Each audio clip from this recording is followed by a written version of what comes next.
कितनी अजीब होती है ना ये कॉलेज लाइफ। कितनी खुशनुमा होती है। बाहर की दुनिया से अलग अपनी ही धुन में जीते हैं हम। आपकी कॉलेज लाइफ में ऐसा मौका आया होगा ना, जब किसी चेहरे को देखकर आपका दिल भी जोरों से धड़का होगा। कभी कॉलेज की 26 नंबर बस में 4 सीट आगे बैठा है कोई चेहरा। कभी फ्रेशर पार्टी के दौरान शर्मा कर देखता है कोई चेहरा। कभी लाइब्रेरी की टेबल पर उसके इंतजार में बुक पर ही सर रख कर सो जाता है कोई चेहरा। तो कभी कैंटीन के शोर में भी खामोशी से बैठा है कोई चेहरा। दोस्तों, मैं हूँ शुभम हनोतिया। हमारी पहली कहानी हमारे उज्जैन की को आपने बहुत प्यार दिया, उसके लिए आप सभी का दिल से शुक्रिया।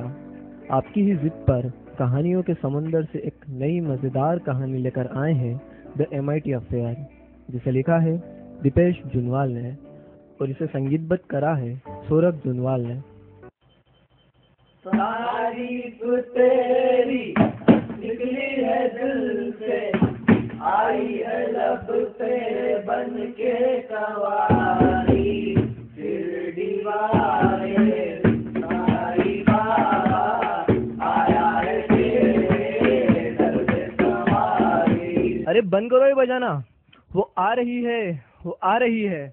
कॉलेज कैंटीन में बैठे इन लड़कों में आज उत्साह कुछ ज्यादा ही था। सभी कैंटीन की बेंच को जोर जोर से बजाकर गाने गा रहे थे। तभी बस यार्ड की तरफ से महेंद्र भागता हुआ आया और बोला, ओए वो आ रही है, वो आ रही है। यह सुनते ही विनय और शादाब ने बस यार्ड की तरफ तेज दौड़ लगा दी। महेंद्र भी पीछे पीछे हो लिया। दौड़ते हुए वे वर्कशॉप के पास जाकर रुके। वहां पहुंचते ही विनय की धड़कन बुलेट ट्रेन की रफ्तार से दौड़ने लगी। कई सारे फर्स्ट ईयर स्टूडेंट्स के ग्रुप बस से उतरकर आने लगे। एक एक करके सब निकल गए, लेकिन जिसका इंतजार था वो नहीं आई। क्या यार, आज आई ही नहीं वो तो, विनय ने निराशा के साथ कहा। इतने में ही दूर से सफेद रंग की सलवार कुर्ती पहने, हाथों में BEE की किताब लिए आस्था आते हुए दिखी। यस विनू, तैयार हो जा, आज मौका अच्छा है, आसपास कोई है भी नहीं, महेंद्र बोला। चल बेटा, हम खिसकते हैं, ऑल द बेस्ट, शादाब ने कहा। इतना कहते ही शादाब और महेंद्र थोड़ी दूर जाकर छुपकर देखने लगे, लेकिन विनय को तो जैसे सांप सूंघ गया। आस्था अपनी बुक पढ़ती हुई आई और इसके पहले कि विनय आस्था को 143 यानी कि आई लव यू कहने की हिम्मत जुटा पाता, आस्था अपनी ही बुक में मगन होकर एनेक्स बिल्डिंग की तरफ चली गई। यह नजारा देखकर महेंद्र और शादाब का पारा चढ़ गया। वे दोनों विनय के पास गए। शादाब बोला, अबे साले, तुझे तो शाहरुख खान की तरह अपने दोनों हाथों को फैलाकर उसे प्रपोज करना था, लेकिन तू तो अमोल पालेकर की तरफ उसको देखता ही रह गया। विनय मुस्कुराता हुआ चेहरा लेकर मूर्ति बनकर खड़ा रहा। महेंद्र बोला, अब कुछ बोलेगा भी? कुछ देर ऐसे ही खड़े रहने के बाद विनय बोला, तुमने उसकी घड़ी देखी? कितनी सुंदर थी, और खुशबू, आह, न जाने कौन सा परफ्यूम लगाती है वो। यह सुनकर महेंद्र का गुस्सा फूट पड़ा। वो बोला, तेरी भैंस की टांग, तो जिंदगी भर खुशबू ही सूंघते रही हो बस।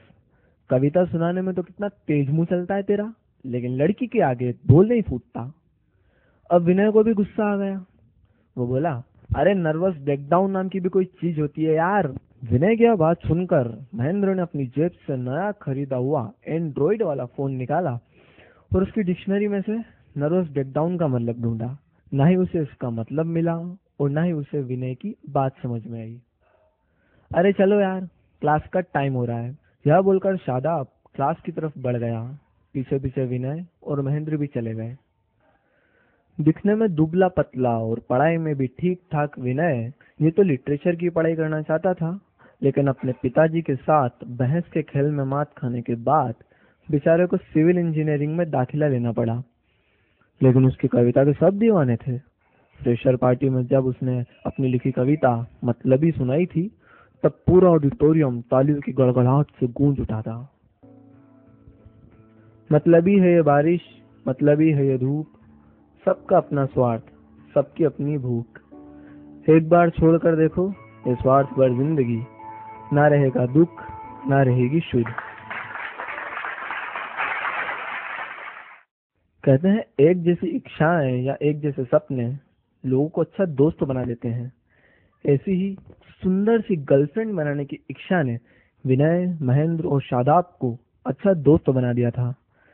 महेंद्र किसी छोटे से गांव से सिविल इंजीनियर बनने का सपना लिए आया गबरू जवान टाइप बंदा था, जो अंग्रेजी में कमजोर था, लेकिन कुछ ही दिनों में से पता चल गया था कि इंजीनियरिंग की पढ़ाई में इंग्लिश उतनी ही जरूरी है जितना सीमेंट कंक्रीट में पानी। पर शादाब की खास बात यह थी कि वो 19 अक्टूबर 1995 को पैदा हुआ था, जिस दिन DDLJ यानी कि दिलवाले दुल्हनिया ले जाएंगे रिलीज हुई थी। इसलिए वो अपने आप को किंग खान का सबसे बड़ा फैन समझता था। चूंकि शादाब मैकेनिकल ब्रांच का था, जिसमें लड़कियां नामक कोई चीज नहीं थी, और विनय और महेंद्र सिविल के थे, जिसमें लड़कियां तो थी पर देखने लायक नहीं थी। इसलिए तीनों CS डिपार्टमेंट या EC डिपार्टमेंट के आगे ही विचरण करते रहते थे। तीनों में गर्लफ्रेंड बनाने की सबसे ज्यादा जल्दी शादाब को थी। कॉलेज में आए 3 महीने ही हुए थे कि उसने CS की स्नेहा के हाथों में मोहब्बत की तरह एक सूखे पत्ते पर अपना प्यार कलम से दर्ज करके सौंप दिया। पर अफसोस, स्नेहा को पत्तों से एलर्जी थी। बेचारी 2 घंटे तक अपनी छींक नहीं रोक पाई। लेकिन शादाब को शाहरुख का मोहब्बत वाला डायलॉग बहुत मोटिवेट करता था। प्यार जिंदगी की तरह होता है, जिसका हर मोड़ आसान नहीं होता, हर रास्ते पर खुशी नहीं मिलती, पर जब हम जिंदगी का साथ नहीं छोड़ते तो हम प्यार करने क्यों छोड़े। इसलिए उसने कुछ ही दिनों बाद IT की प्रियांशी के लिए DDLJ की तरह अपने बाएं पैर को थोड़ा नीचे झुकाकर दाएं को स्ट्रेच करके अपने दोनों हाथों को धीरे धीरे फैलाकर तुझे देखा तो ये जाना सनम, प्यार होता है दीवाना सनम गाया था। इसके लिए बकायदा उसने महेंद्र को खड़ा किया था मोबाइल में इंस्ट्रूमेंटल म्यूजिक बजाने के लिए। पर अफसोस, प्रियांशी तो बीइंग ह्यूमन मतलब सलमान भाई की फैन निकली। इसलिए शादाब को भी भाईजान की तरह वर्जिन सिंगल रहना पड़ा। महेंद्र ने भी विनय से इंग्लिश में 2 लाइनें लिखवा कर उसका रट्टा मारा और सीधे पहुंच गया EC की निवेदिता के पास, और अपने ही ठेठ अंदाज के साथ टूटी फूटी अंग्रेजी में बोला, Nivedita ji, I love you, I wanna grow old with you. इसके बाद निवेदिता ने अंग्रेजी में ऐसे भाषण सुनाए जिसका एक शब्द भी महेंद्र को पल्ले नहीं पड़ा। अब बारी विनय की थी। उसे भी CS की कंचन पसंद आ गई थी। कंचन के पीछे पीछे घूमकर उसकी सारी डिटेल्स निकालने के बाद जब कैंटीन में गरम गरम चाय पीते हुए कंचन को प्रपोज मारने की प्लानिंग चल रही थी, तभी विनय के कंधों पर एक जोरदार हाथ पड़ा। पीछे मुड़कर देखा तो जयंत और उसके साथी थे। Jayant Kushwaha, 3rd year mechanical में पढ़ने वाला मवाली टाइप सीनियर। जयंत बोला, तुम में से विनय कौन है? डर के मारे तीनों की सिट्टी पिट्टी गुम हो गई। उसने फिर पूछा, अरे कौन है विनय? विनय दबी हुई आवाज में बोला, जी मैं हूँ विनय। ओह, तो तुम हो आशिक बाबू। सुना है आजकल कंचन के आगे पीछे मंडरा रहे हो तुम, इरादा क्या है? जी कुछ नहीं, आपको कोई गलत फहमी हुई है शायद, विनय बोला। अब जयंत ने विनय की कॉलर पकड़ ली और बोला, पसंद आ गई है कंचन हमें, तो तुम्हारी भलाई इसी में है कि तुम उससे दूर रहो। अगर आज के बाद कंचन या किसी भी लड़की के आसपास नजर आए तो आशिक बाबू वो हाल करेंगे तुम्हारा कि लड़की तो दूर, लड़के भी नजर नहीं आएंगे तुम्हें। जयंत के जाने के बाद विनय के साथ साथ शादाब और महेंद्र ने भी अपनी ठंडी पड़ चुकी चाय को साक्षी मानकर यह प्रतिज्ञा ली कि कम से कम 1st ईयर पूरा होने तक किसी लड़की को नहीं ताड़ेंगे। 1st ईयर रूखा सूखा बीता सो बीता, लेकिन अब अपने गर्लफ्रेंड बनाओ अभियान को कंटिन्यू करने का वक्त आ गया था, और इसी अभियान के तहत नए आए जूनियर्स पर नजर डाली गई। जूनियर्स में भी लड़के ज्यादा थे, लड़कियां कम। बहुत नाइंसाफी थी। बड़े अफसोस की बात है कि इंडिया में लिंग अनुपात बहुत ही बदतर है, और MIT जैसे इंजीनियरिंग कॉलेज में तो और भी ज्यादा। इन जूनियर्स में इसी की आस्था सीधे साधे स्वभाव की थी। विनय को पहली बार में पसंद आ गई थी। आस्था जैसे कोई मासूम सी परी थी, न ज्यादा लोगों से बात करती और न ही दूसरी लड़कियों की तरह जोर जोर से हंसती थी। इतनी सुंदर थी मानो कोई फूल की कली अंगड़ाई लेकर खिलने वाली हो। विनय को लगा जैसे ऊपर भगवान द्वारा बनाई हुई उसकी सोलमेट हो। लेकिन सोलमेट तो वो तब बनेगी जब वो उसे प्रपोज करेगा, और प्रपोज करने में तो वो नर्वस ब्रेकडाउन का शिकार हो रहा था। क्लास के बाद वे तीनों एनएक्स बिल्डिंग के पास और मंदिर के सामने वाले गार्डन में इकट्ठा हुए। अरे ज्यादा से ज्यादा मना ही कर देती ना, एक बार बात तो करके देखनी थी, महेंद्र ने सुबह वाली बात छेड़ते हुए कहा। विनय भी कैसे चुप बैठता। वो बोला, हाँ तो ठीक है ना, तुमसे भी तो कोई लड़की नहीं पटी आज तक। विनय के इस पलटवार से महेंद्र चुप हो गया। शादाब बोला, अरे यार सब छोड़ो यार, मुझे लगता है विनय तुझे लव गुरु की मदद लेनी चाहिए। लव गुरु? विनय और महेंद्र ने चौंकते हुए कहा। हाँ, लव गुरु बोले तो इंदौर के SVITS में पढ़ने वाला ध्रुव सूर्यवंशी। अब सिर्फ वही तेरा भला कर सकता है, शादाब ने कहा। शादाब की यह बात विनय मान गया और लव गुरु को फेसबुक पर ढूंढने लगा। कड़ी मेहनत के बाद उसे लव गुरु ध्रुव की अंग्रेजी गायक एनरिक के फोटो वाली प्रोफाइल मिल ही गई। फ्रेंड रिक्वेस्ट सेंड करने और लव गुरु द्वारा एक्सेप्ट करने की औपचारिकता निभाने के बाद विनय ने घंटों चैटिंग करके लव गुरु से टिप्स लिए। क्योंकि ज्ञान बांटने से ही बढ़ता है, इसलिए लव गुरु ने भी अपना बेशकीमती ज्ञान बांटने में कोई कंजूसी नहीं की।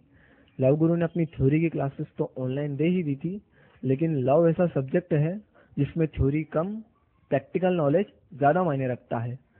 क्योंकि भगवान हर जगह नहीं जा सकते, इसलिए वहां वे अपना दूत भेज देते हैं। तो विनय के लिए भगवान स्वरूप लव गुरु ने भी प्रैक्टिकल क्लासेस के लिए MIT में ही पढ़ने वाले अपने किसी दूत को भेजने की बात कही।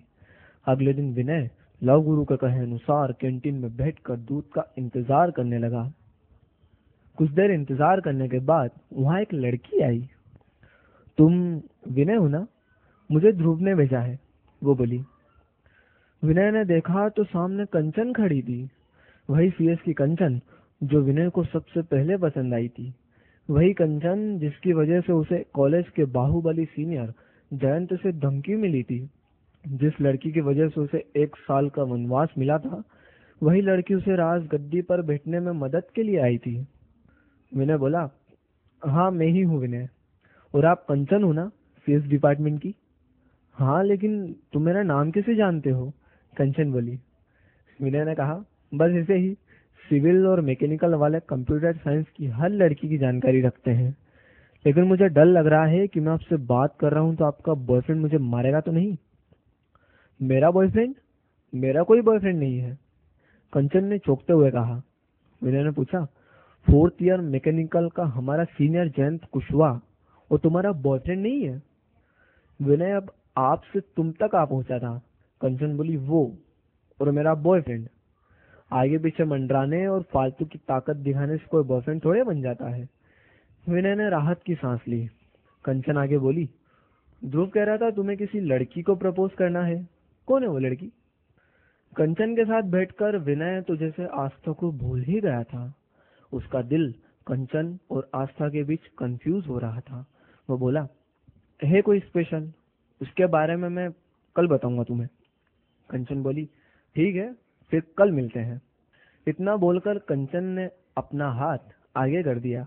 विनय ने कम्युनिकेशन स्किल्स की क्लास में पढ़ा था कि हाथ मिलाते वक्त हाथों को टाइट रखना चाहिए, लेकिन एक्साइटमेंट में उसने अपने टाइट हाथों से कंचन का हाथ कुछ ज्यादा ही जोरों से दबा दिया, जिससे उस बेचारी की हल्की सी आह निकल गई। फिर वो मुस्कुराते हुए कैंटीन से बाहर चली गई।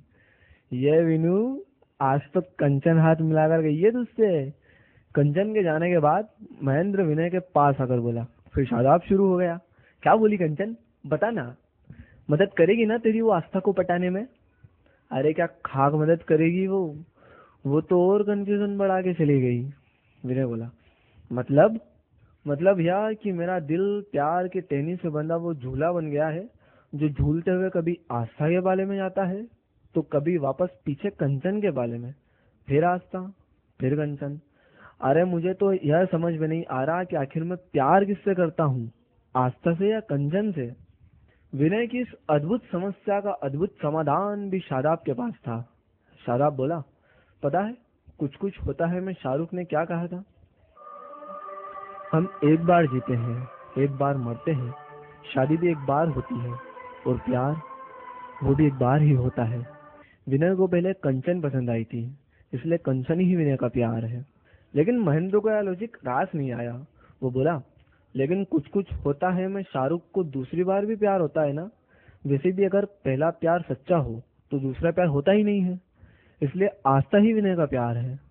शादाब बोला, तो ठीक है, अपन कभी खुशी कभी गम का फॉर्मूला इस्तेमाल करके देखते हैं, जिसमें शाहरुख ने कहा था, जिंदगी में कुछ बनना हो, कुछ हासिल करना हो, कुछ जीतना हो तो हमेशा अपने दिल की सुनो, और अगर दिल से भी कोई जवाब ना आए तो अपनी आंखें बंद करके अपने माँ और बाबा का नाम लो। फिर देखना तुम हर मंजिल पा सकोगे, हर मुश्किल आसान हो जाएगी, जीत तुम्हारी होगी, सिर्फ तुम्हारी। शादाब के इस नुस्खे के लिए विनय मान गया। उसने अपनी आंखें बंद करके अपने पूजनीय माता पिता का नाम लिया। फिर भी बात नहीं बनी। उसे आस्था और कंचन दोनों के फोटो का स्लाइड शो नजर आने लगा। अब विनय पहले से भी ज्यादा कंफ्यूज हो गया, इसलिए उसने निश्चय किया कि वह एक एक करके दोनों लड़कियों को प्रपोज करेगा। रात को लव गुरु फिर ऑनलाइन मिले। विनय ने मैसेज किया, कंचन क्या लगती है जी आपकी, दोस्त है क्या? इस मैसेज का जो रिप्लाई आया उसे पढ़कर विनय को 880 वोल्ट का झटका लगा। उसके पैरों के नीचे से जमीन खिसक गई। उसके हाथ से उसका मोबाइल नीचे गिर गया। लव गुरु के मैसेज में लिखा था, नाम से ना पुकारो उसे, भाभी है तुम्हारी, भाभी। अभी तो वो मेरी सिर्फ दोस्त है, लेकिन 3 महीने बाद वैलेंटाइन डे पर प्रपोज करने की पूरी प्लानिंग कर ली है मैंने। लव गुरु का मैसेज पढ़कर उसे इतना बड़ा झटका लगा, जितना बड़ा तो उसे शादाब के साथ Ra-1 देखते हुए भी नहीं लगा था। उसने सोचा, कंचन को प्रपोज करने का प्लान कैंसिल। उसने तत्काल महेंद्र को फोन लगाकर सब बताया। महेंद्र बोला, लव गुरु की भैंस की टांग। यार, ये भैंस की टांग सुनकर आप इरिटेट तो नहीं हो रहे हो ना? इसमें मेरी कोई गलती नहीं है, हम तो स्टोरी टेलर है भैया, जो राइटर लिख देता वो बोल देते हैं। चलो कहानी पर वापस आते हैं। हाँ, तो महेंद्र बोला, लव गुरु की भैंस की टांग। देख मीनू, सिंगल लड़की खुली तिजोरी की तरह होती है, जो पहले आएगा माल उसी को मिलेगा। लव गुरु 3 महीने बाद आ रहा है तो तू कल ही उसे प्रपोज कर। अगर हाँ कर दे तो वो मेरी भाभी, और अगर ना कहे तो वो तेरी भी भाभी बन जाएगी। महेंद्र का यह ज्ञान सुनकर विनय में आत्मविश्वास जागा, लेकिन अगले ही पल विनय के मन में नई शंका पैदा हुई। विनय ने पूछा, और अगर कंचन ने कल हाँ कर दी, फिर 3 महीने बाद वो मुझे छोड़कर लव गुरु के साथ चली गई तो?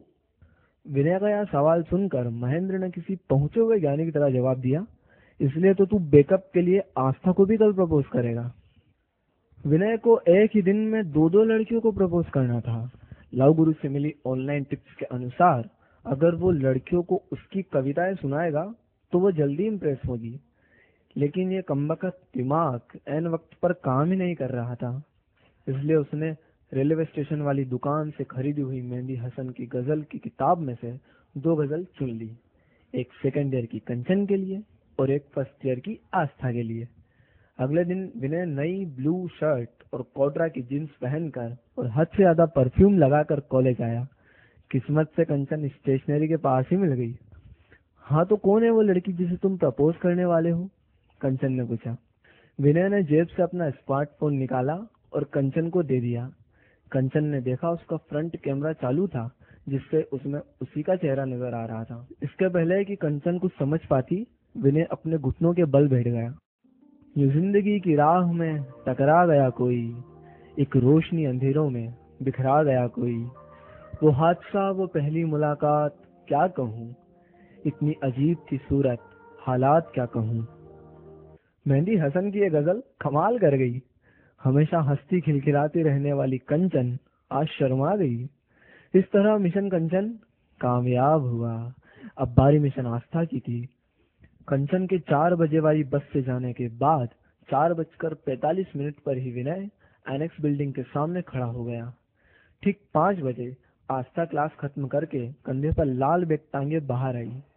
मिशन कंचन की कामयाबी से गदगद और आत्मविश्वास के ओवरडोज के साथ विनय आस्था के सामने जा पहुंचा।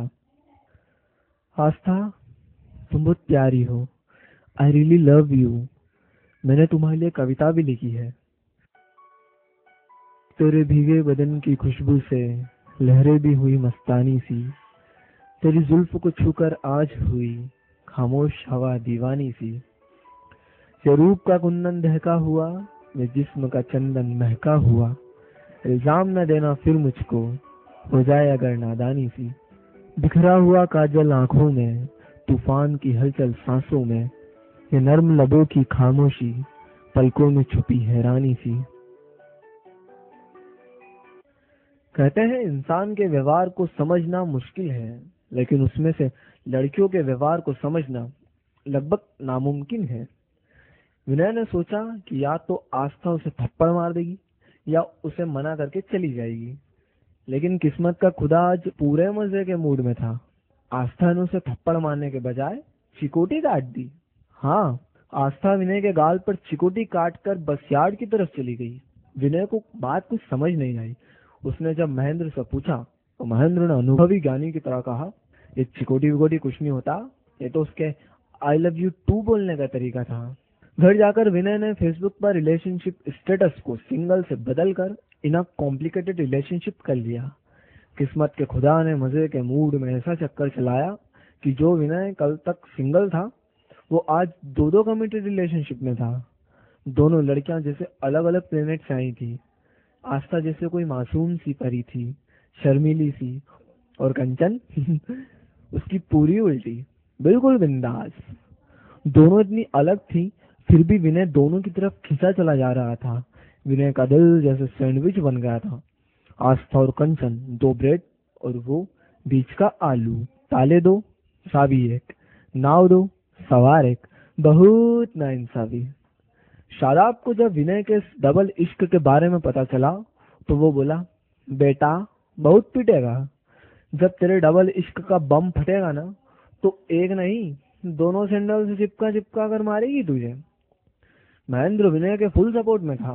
वो बोला, अरे इसे ही तो कहते हैं प्ले बॉय, देख लेंगे जो होगा, देख लेंगे जो होगा। महेंद्र की इस बात पर भरोसा करके कुछ ही दिन में विनय इस डबल इश्क का खेल में माहिर खिलाड़ी बन गया। वह बड़ी सफाई से अपने दोनों प्यार को हैंडल कर रहा था। एक सुबह सुबह 9:30 मिलता तो दूसरी से 11 बजे। कैंटीन में एक के साथ 12:30 लंच करता तो दूसरी के साथ 1:30 बजे।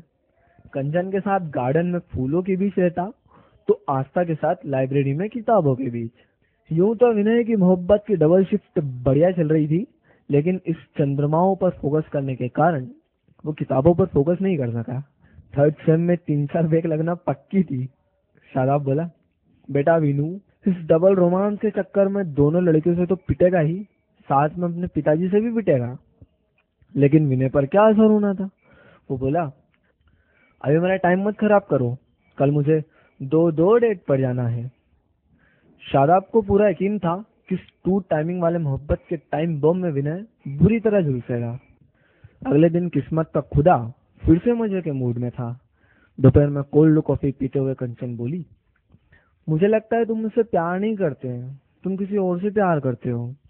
ऐसा नहीं है बाबू, आई लव यू, मैं सिर्फ तुमसे प्यार करता हूँ। विनय बोला। शाम को गोलगप्पे खाते हुए आस्था बोली, तुम तो मुझसे प्यार ही नहीं करते हैं, मुझे तो याद भी नहीं कि आखिरी बार तुमने आई लव यू कब बोला था। विनय बोला, ऐसा नहीं है बाबू, आई लव यू, मैं सिर्फ तुमसे प्यार करता हूँ। इसी तरह विनय की मोहब्बत की डबल शिफ्ट बढ़िया चलती रही और 3 महीने बाद वैलेंटाइन डे आ गया। विनय ने पूरी तैयारी कर ली। कॉलेज कैंटीन में 2 से 3 कंचन के साथ, फिर 4 से 5 आस्था के साथ। विनय ब्लैक शर्ट और ब्लू डेनिम की जींस पहनकर घर से निकलने ही वाला था कि काली बिल्ली ने उसका रास्ता काट दिया।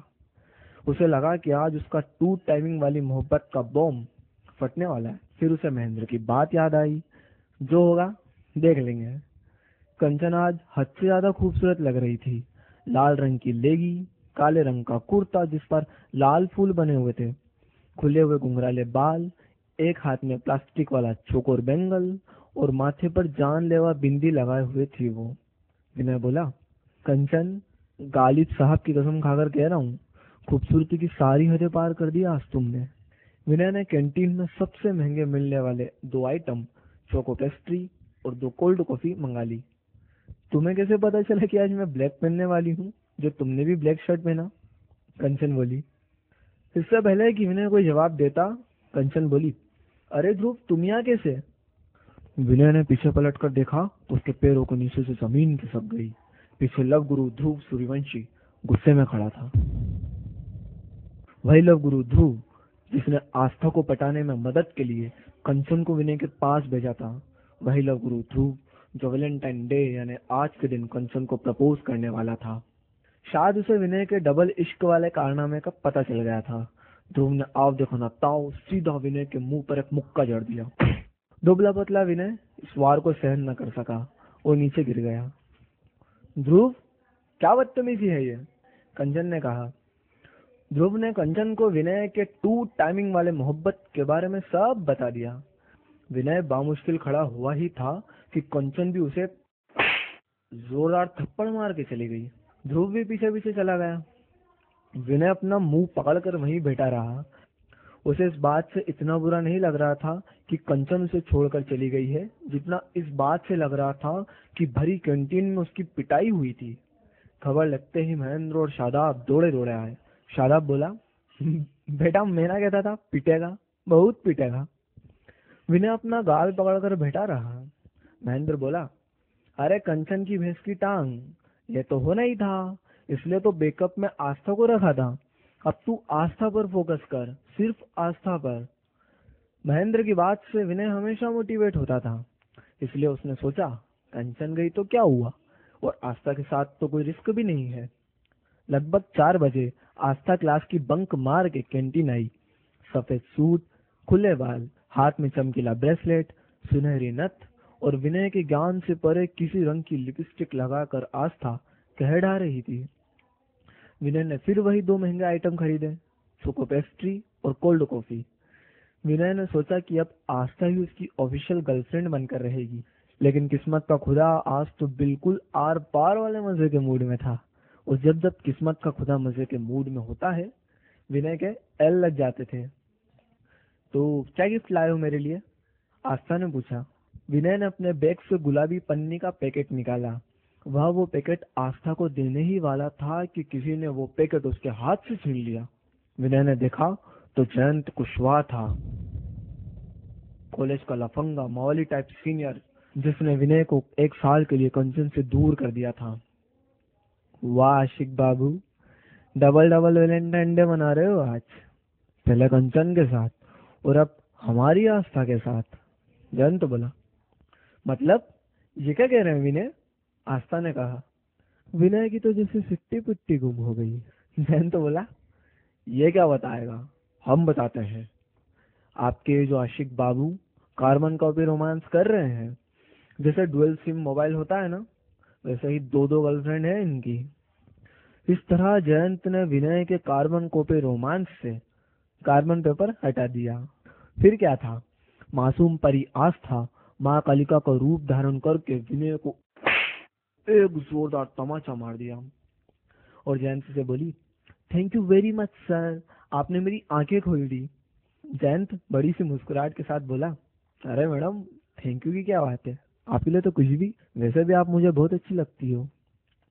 इतना सुनकर आस्था शर्मा गई और जयंत के गाल पर चिकोटी काट के चली गई। विनय को भी तो उसने ऐसी ही चिकोटी काटी थी, जिसका मतलब आई लव यू टू होता है। विनय का तो जैसे दिमाग हिल गया, उसे अपने आप के बजाय आस्था पर गुस्सा आ रहा था। गुस्से में उसने जयंत की कॉलर पकड़ ली। अबे साले, इतनी हट्टी कट्टी बॉडी बना के अपने आप को समझता क्या है तू? पहले तुझे कंचन पसंद आई थी, मेरा 1 साल खराब कर दिया, अब आस्था पसंद आ गई, मेरी ही गर्लफ्रेंड के पीछे क्यों पड़ा है तू? फिर क्या था? फिर वही हुआ जो किस्मत के खुदा ने मजे के मूड में विनय की किस्मत में लिखा था। सिर्फ 1 मुक्का और 2 थप्पड़ काफी नहीं थे, किस्मत के खुदा ने इससे ज्यादा लिखा था विनय की कहानी में।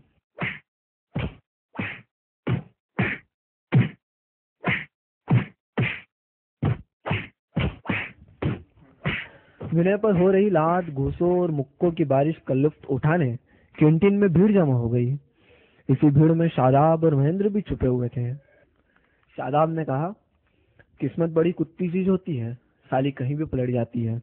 यार महेंद्र, अपना दोस्त मार खा रहा है, जा दोस्ती निभा, बचाओ उसे। अरे दोस्ती की भैंस की टांग, अपने को थोड़ी ना मार खानी है। महेंद्र बोला। शादाब ने कहा, पर तूने ही तो कहा था कि जो होगा देख लेंगे। तो देख ही तो रहे, इसके अलावा और कर भी क्या सकते हैं। इतना कह के शादाब महेंद्र के साथ वहां से खिसक लिया और विनय की पिटाई चलती रही।